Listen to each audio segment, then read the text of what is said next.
নমস্কার বন্ধুরা, কথা ধারাবাহিকের আজকের পর্বে আপনারা দেখতে পাবেন যে প্রমিত অর্ণার জন্য একটা ফুলের তোড়া পাঠায়। সেটা দেখে অর্ণা তো খুব খুশি হয়ে যায়, আর সেও একটু একটু করে প্রমিতকে ভালোবাসতে শুরু করে। এরপর একে একে প্র্যাটি, আক্কি, অগ্নিভ, কথা সবাই এসে যায়। তখন এরপর অগ্নিভ এসে জিজ্ঞেস করলে যে কে দিয়েছে। তখন কায়দা কানুনের টিম বলে যে প্রমিত দিয়েছে। এটা শুনে কথা একটু সন্দেহ লাগে প্রমিতের প্রতি। আর এভিকে বলে যে দেখুন পাঁচমশাই, এই প্রমিত ছেলেটা না একটু বেশি গায়ে পড়া স্বভাবের, তাই না?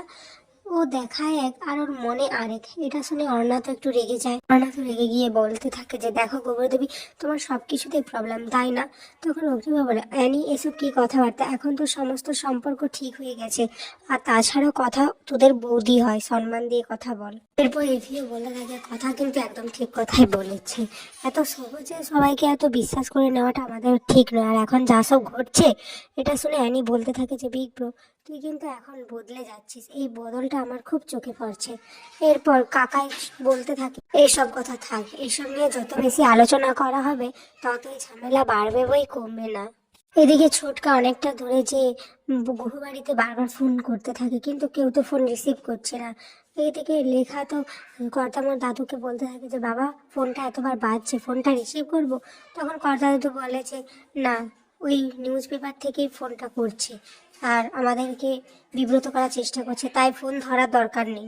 এদিকে বাড়ির ফোন বন্ধ দেখে, কেউ তুলছে না দেখে ছোটকা তো চিন্তা হতে থাকে। অপরদিকে কর্তা তো ভাবতে থাকে যে কোম্পানি বন্ধ, আমাদের ব্যাংকগুলো সিল করে দেওয়া হয়েছে, কিভাবে এতজন কর্মচারীকে টাকা দেবে সেই চিন্তাই তার মাথায় ঘুরপাক খাচ্ছে।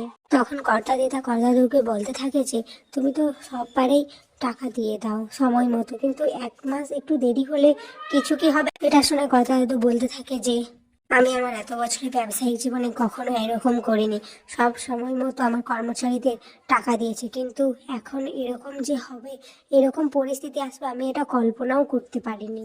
কর্তা দাদু আবার বলে যে না না, আমার যত কষ্টই হোক না কেন, আমি আমার কর্মচারীদের কষ্ট পেতে দেব না। দরকার পড়লে আমি এই বাড়ি নিলামে তুলে দেবো। এটা শুনে কর্তা দিদার অবস্থা তো খারাপ হয়ে যায়। তিনি বলতে থাকে যে না না কর্তাদা মশাই, এরকম করবেন না, এতগুলো মানুষ আমরা তাহলে কোথায় যাব? শেষ পর্যন্ত আপনি বাড়িটা বিক্রি করার কথা বলছেন। এদিকে সঞ্চিতা এসব শুনে তো খুব খারাপ লাগে। তখন বলে যে আমাদের কিছু একটা ব্যবস্থা করতেই হবে, এভাবে থাকা যাবে না। অন্তত অগ্নি আর কথাকে এই ব্যাপারটা জানানো হলে। এদিকে কর্তা দাদু এটা শুনে বলতে থাকে না না, বিয়ের পর এত ভালো সময় একটা কাটাতে গেছে কথা মা আর অগ্নি, ওদের এই সময়টা যদি আমি খারাপ করে দিই তাহলে আমি নিজেকে কখনো ক্ষমা করতে পারবো না। এখন সঞ্চিতা বলে কিন্তু বাবা, কথা আর অগ্নি পরে এসে জানলে ওরা খুব কষ্ট পাবে, অনেক অভিযোগ করবে যে ওদের কেন জানানো হয়নি, আর সময় তো পেরিয়ে যাচ্ছে। দিকে কথা দাদু তো স্পষ্টই বলে দেয় যে কেউ যেন না অগ্নি আর কথাকে এসব ব্যাপারে কিছু জানায়। তারপর সমীর, মিহির এরা তো চেষ্টা করছে সমস্ত কিছু হ্যান্ডেল করে, কিন্তু কিছুতেই পারছে না। অপরদিকে দেখা কায়দা কানুনের সবাই তো খেলায় মগ্ন হয়ে রয়েছে, কথা কিছু একটা ভাবছে। তারপর অগ্নিকে বলছে যে দেখুন পাচক মশাই, আমরা বাড়িতে যাই না, আমার আর ভালো লাগছে না এখানে। কিন্তু অগ্নি তো কথার কথা শুনছে না। এদিকে তখনই ছোটকা আসে।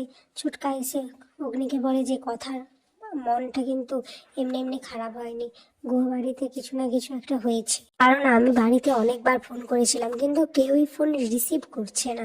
এটা শোনার পর কথা তো অগ্নিকে বলতে থাকে যে দেখেছেন তো পাঁচু মশাই, আমি বলেছিলাম না আমার মনটা কেমন কু ডাকছে, আর কিছু একটা গন্ডগোল হয়েছে, আমি আর এক মুহূর্ত এখানে থাকবো না, আমরা এক্ষুনি যাবো গুয়াবাড়ি। এরপর অগ্নি রাজি হয়ে যায় বাড়ি যাওয়ার জন্য। অপরদিকে দেখা যায় মিহির লোন নেওয়ার চেষ্টা করছে, কিন্তু এত বড় বদনাম হওয়ার পর কেউই লোন দিতে চাইছে না। দেখে তো শশীভূষণ বাবু আরো ভেঙে পড়েছে। আর এদিকে চিত্রা ভাবতে থাকে যে কে এই গুহবাড়ির সর্বনাশ করার চেষ্টা করছে, আমাকে জানতেই হবে।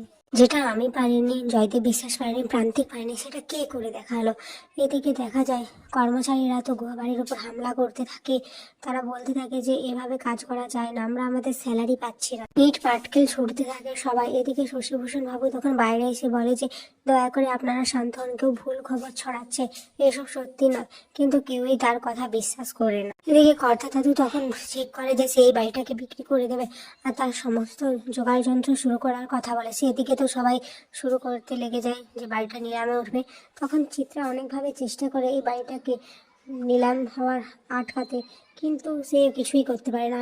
কেউই কিছুই করতে পারে না, কর্তা দাদের ওপরে কেউই কথা বলতে পারে না। এদিকে অগ্নিরা তো দাঁড়ায় কফি খাবে বলে, কিন্তু তখনই ওরা নিউজটা দেখতে পায় যে বাড়িটা নিলাম হচ্ছে। এটা দেখে অগ্নি তো খুব স্পিডে গাড়ি চালাতে থাকে আর বলতে থাকে আমাদের কেউ একটা খবর দিল না যে বাড়ি এইভাবে নিলামে তুলে দিচ্ছে।